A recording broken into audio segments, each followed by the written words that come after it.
Do më lejosh vetëm 30 sekonda.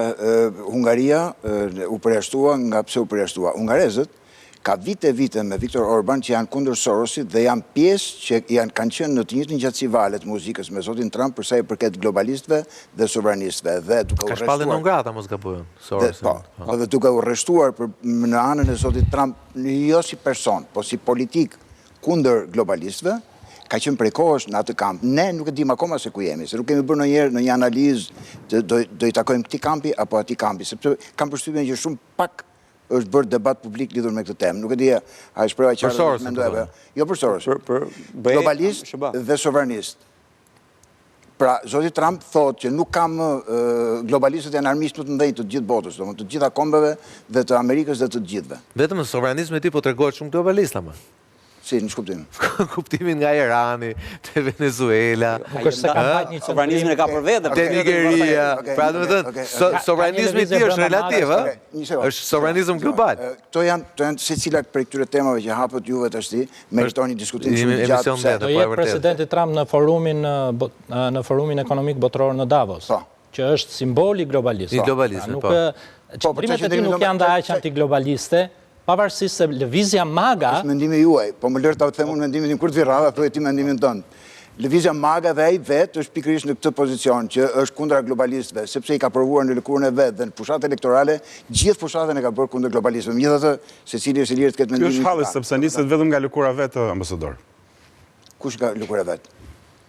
Ai ka 77 milion votues. Megjithatë, unë thash një mendim, domethënë që Hungaria është në këtë pozicion të privilegjuar me zotin Trump, sepse ka qenë prej kohësh në këtë gjatësi valet dhe është marrë vesh. Po me këtë lidhet dhe qëndrimin e Ukrainës, këtu është e përfshirë është dhe kjo. Ukraina ishte testi që zoti Trump kuptoi që ishte në të njëjtën lojë, Amerika ishte në të njëjtën lojë me globalistët dhe me City of London dhe me Britaninë, jo me britanikët, se ka dallim të madh. Shkaku i politikave të anglezëve është Britania, nuk janë britanikët. Britanikët janë viktimat të kësaj politike që bën Britania. Dhe për sa i përket pyetjes që bët juve, ku jemi ne, Europa, Ne kemi bërë këtë bisedë herë tjetër, do na vijë ai momenti i votës, si thot Skënderi. Si do e ngremë dorë? Nëse ne pra, kryeministri, sa për shembull, ndjes, kryeministri i Kanadas, jo më larg se 2 ditë më parë tha, në këtë rendin e ri botror, Kanada e ka bërë zëjen e vet.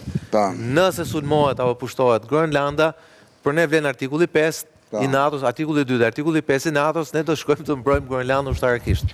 Po nga kush? Nga Amerika. Po ka të ngjarë që në shtator të ketë një referendum në Alberta për të shkëputur nga Kanadaja. Kështu që janë shumë çuide. Po bash, praneva, është zgjiri gjatë, po unë duhet i kthehem për një sekondë se që thatë juve Europa dhe qëndrimi që mban Europa ndaj nesh dhe çfarë duhet bëjmë neve. Europa po të kishte vizion politik, do duhet thoshte që ditën që u botua strategjia e sigurisë kombëtare e Shtetit Bashkuar të Amerikës, ku e bënte cop Bashkimin Evropian dhe i thoshte që unë Amerika dhe zoti Trump do përkrah të gjithë ato partitë AFD në Gjermani, Le Pen në Francë, që t'ju heqë juve nga pushteti që jeni pro Bashkimit Evropian dhe do sjellë ata që janë kundra, pra do ta zhduk Bashkimin Evropian. Bashkimi Evropian po të kishte vizion politik do thoshte nga ky moment Shqipëria është anëtare në Bashkimin Evropian, sepse një vendim politik mjafton. Patjetër. Sa do standarde të kërkojmë të bëjmë, asnjëherë ne nuk do bëhemi gjermanë dhe gjermanët nuk do bëhen shqiptarë. Jam totalisht dakord me ty. Po qëse do donin, do e kishin marrë çik më seriozisht atë raportin e Mario Draghit për të bërë reforma në Europë. Kështu që Europa është unë e dua